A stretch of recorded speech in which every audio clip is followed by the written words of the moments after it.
Talking of all you perverts, it was a big year. It was a big year for paedophile movies. Surviving R. Kelly, Leaving Neverland, Two Popes. Shut up. Shut up. I don't care. I don't care. You probably know me as the creator of The Office. No, you don't, do you? You think Steve Carell did it all? Oh, he's brilliant, isn't he, Steve Carell? He's amazing as the bumbling office manager. Where does he get his ideas from?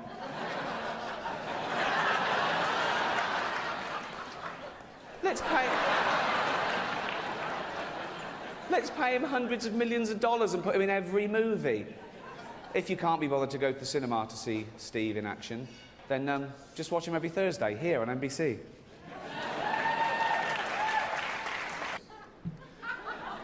Honestly, I like a drink as much as the next man. Unless the next man is Mel Gibson.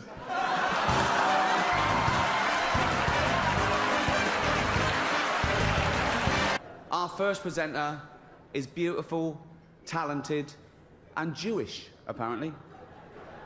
Mel Gibson told me that. He's obsessed. Please welcome Scarlett Johansson. You could binge watch the entire first season of Afterlife instead of watching this show. That's a show about a man who wants to kill himself because his wife dies of cancer, and it's still more fun than this, okay? Spoiler alert, season 2 is on the way, so in the end, he obviously didn't kill himself, just like Jeffrey Epstein. Shut up. I know he's your friend, but I don't care. Joy and Trainwreck. No, not the names of Charlie Sheen's 2 favourite hookers. The films of our next 2 presenters. They're best friends, by the way. They wanted me to tell you that. And if you forget, they said they'd tweet you and remind. Basically, they come round and shout it through. They're best friends. It's like they've never had a friend before. Please welcome Amy Schumer and Jennifer Lawrence.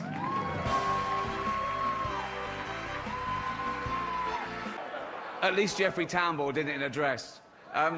What a year he's had. Oh, what an actor, what a role. No, it's... Every day, he has to put on all the women's clothes and the hair and makeup and let people film it. That takes balls. So, I don't know how he does it. I really don't. I've seen his balls. They're huge and long. I don't know if he tucks them in the bra or does that thing when you push them out the back and let them hang out like a bulldog. No one knows. I love Jeffrey Tambor. I don't know if that's because he's such a great actor or because he reminds me of my nan. Let's get on with it before NBC replace me with Jay Leno.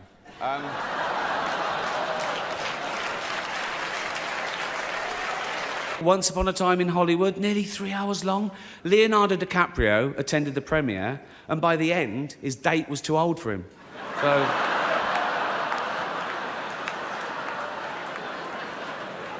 On a serious note, just looking at all the faces here reminds me of some of the great work that's been done this year by cosmetic surgeons.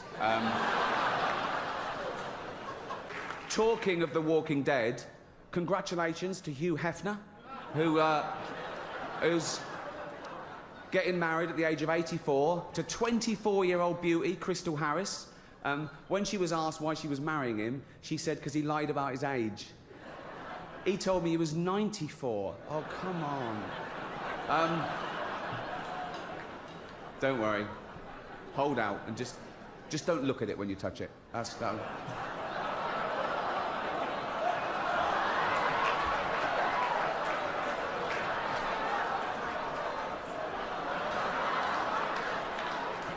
Our next presenters are 2 of the funniest people in America. She stole the show on Saturday Night Live, then went on to create, write and star in her own show, 30 Rock.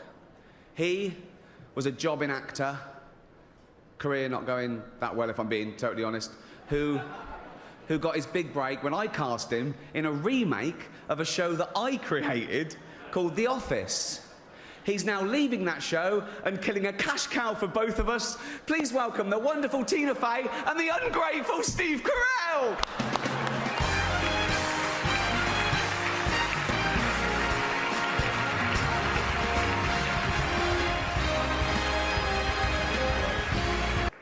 Listen, if you do win tonight, remember that no one cares about that award as much as you do, okay? Don't get emotional. It's embarrassing, okay? That award is, no offence, worthless. It's a bit of metal that some nice old confused journalists wanted to give you in person so they could meet you and have a selfie with you. Okay? That's all it is. I've got three Golden Globes myself, so I can say one's a doorstop, one I used to hit burglars with, and one I keep by the bed to, doesn't matter why, it's mine. It's mine. It's mine. I won it fair and square. It's just the right shape and size. It's nothing...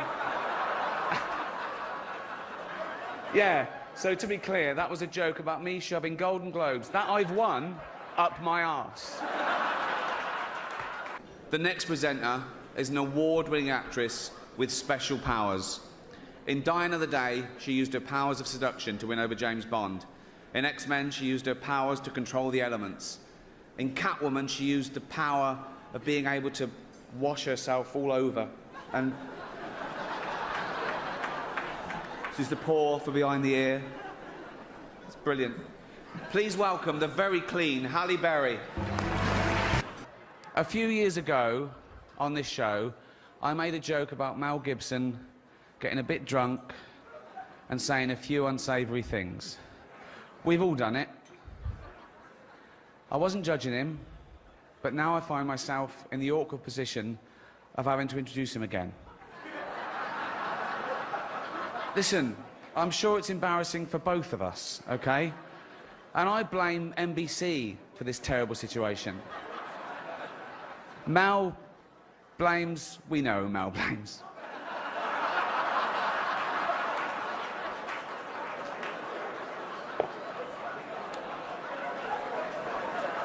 Listen, I still feel a bit bad for it, right?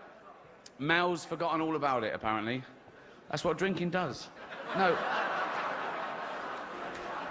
I want to say something nice about Mel before he comes out. So... Oh, yeah, OK. Here you go. I'd rather have a drink with him in his hotel room tonight than with Bill Cosby. Please, Malcolm. Mel Gibson.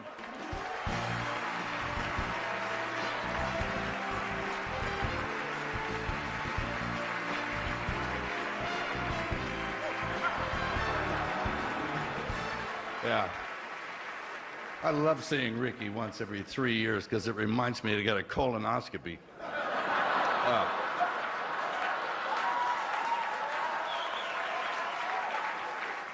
Yeah. Well, if you'd left your drink here, you don't need to leave your drink here. I'll put you to sleep another way, son of a bitch. Listen. Yes. Can I ask you a question? Go ahead. I think we all want the answer to this. Mm-hmm.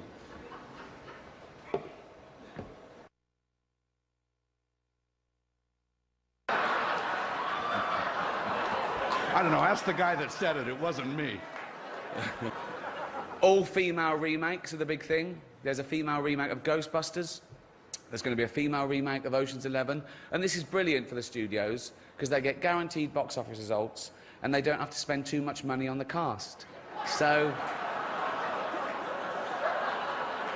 Shut up, I don't care.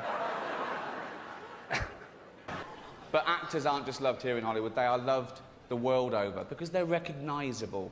You can be anywhere. You could be in the third world, okay, and you get a glimpse of a Hollywood star, and it makes you feel better, okay? You could be a little child, a little Asian child, with no possessions and no money, but you see a picture of Angelina Jolie, and you think, oh, Mummy.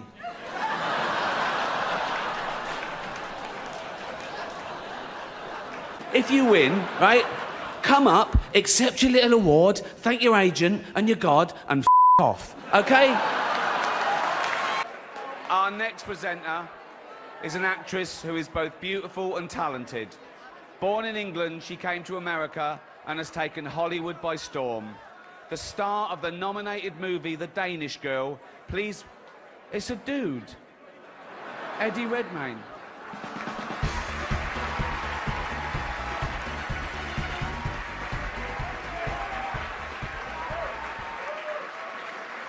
one thing that can't be bought is a Golden Globe.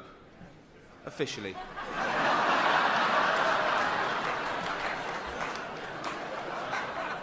I'm not going to do this again anyway.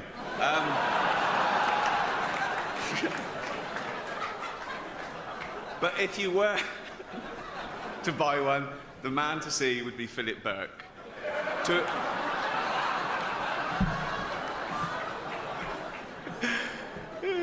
I love this next presenter. He's so cool. He's the star of Iron Man, Two Girls and a Guy, Wonder Boys. Sorry, these porn films. What? Kiss, Kiss, Bang, Bang. Bowfinger. Really? Yeah. Up the Academy. Come on.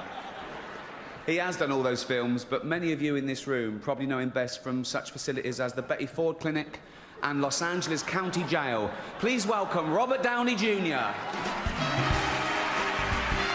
Jennifer Lawrence made the news when she demanded equal pay for women in Hollywood, and she received, overwhelming support from people everywhere. There were marches on the street with nurses and factory workers saying, how the hell can a 25-year-old live on 52 million? There were plumbers around the world going, poor girl in town, what's lucky now? So, but joking aside, of course women should be paid the same as men for doing the same job. And I'd like to say now that I'm getting paid exactly the same as Tina and Amy did last year for hosting it. No, I know there was two of them, but it's not my fault if they want to share the money, is it? That's their stupid fault. It's funny because it's true. The Hollywood Foreign Press deemed The Martian a comedy and even nominated it. And hence, Matt Damon is here tonight, so that worked a treat, didn't it?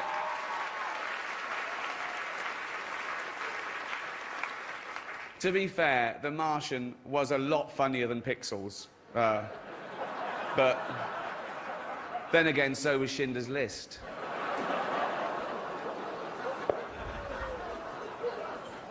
It's just a film. What can I say about our next two presenters? The first is an actor, producer, writer and director whose movies have grossed over $3.5 billion at the box office. He's won 2 Academy Awards and 3 Golden Globes for his powerful and varied performances, starring in such films as Philadelphia, Forrest Gump, Castaway, Apollo 13 and Saving Private Ryan. The other is Tim Allen.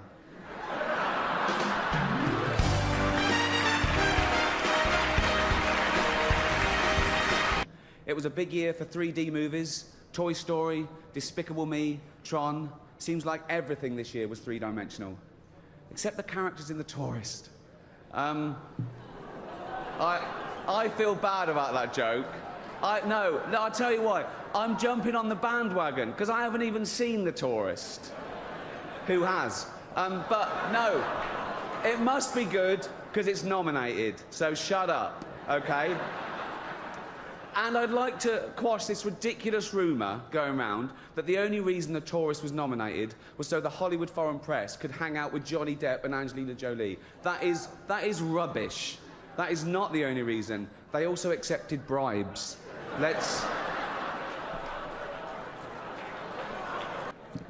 Okay. You know our next presenter from such films as Hudson Hawk, Look Who's Talking, Mercury Rising, Colour of Night, Fifth Element, Heart's War.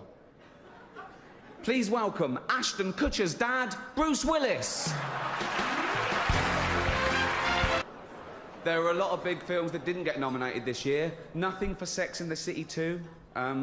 No, I was sure the Golden Globe for special effects would go to the team that airbrushed that poster. What? Great job. Girls, we know how old you are. I saw one of you in an episode of Bonanza. Our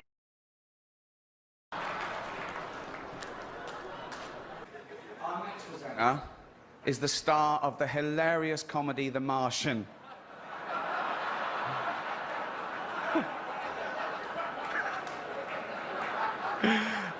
he nearly died. Right. He's also the only person who Ben Affleck hasn't been unfaithful to. Please welcome Matt Damon.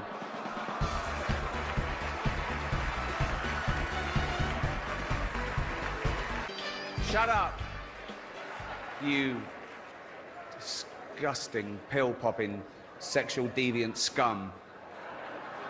I want to do this monologue and then go into hiding, okay? Not even Sean Penn will find me.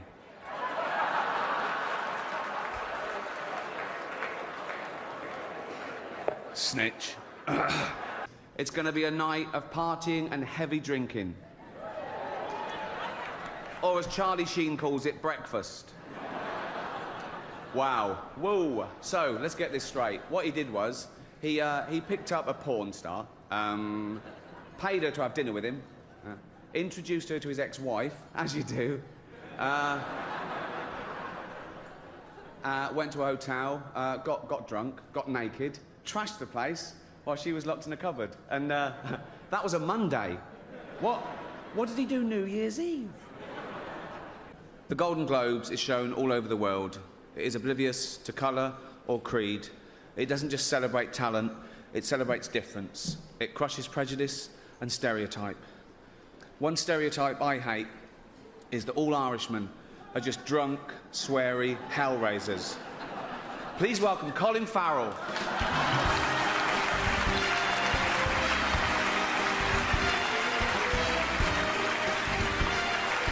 Our next presenters are young and thin, with hair and teeth. They're lovely to look at, which is just as well because they're presenting the award for Best Foreign Language Film, a category that no one in America cares about. Please welcome Olivia Wilde and Robert Pattinson. Also not nominated, I Love You, Philip Morris, Jim Carrey and Ewan McGregor, two heterosexual actors pretending to be gay. So the complete opposite of some famous Scientologists, then. What? Probably. My lawyers helped me with the wording of that joke. They're not here. Okay. When Brad and Angelina see our next two adorable little presenters, they're going to want to adopt them. Please welcome Kevin Hart and Ken Jeong.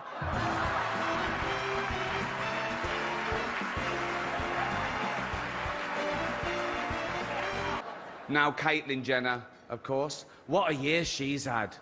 She became a role model for trans people everywhere, showing great bravery in breaking down barriers and destroying stereotypes.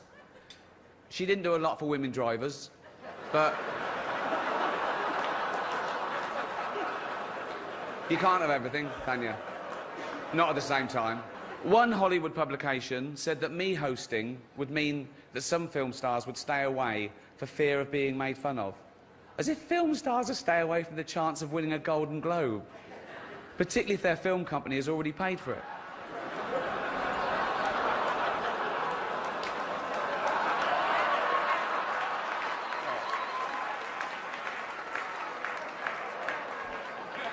What's with all the divorces? What's going on? I mean, Arnold and Maria, J-Lo and Mark Anthony, Ashton and Demi, Kim Kardashian and some guy no one will ever remember. He wasn't around long. 72 days. A marriage that lasted 72 days. I've sat through longer James Cameron acceptance speeches than that. The Catholic Church are furious about the film as it exposes the fact that 5% of all their priests have repeatedly molested children and been allowed to continue to work without punishment. Roman Polanski called it the best date movie ever.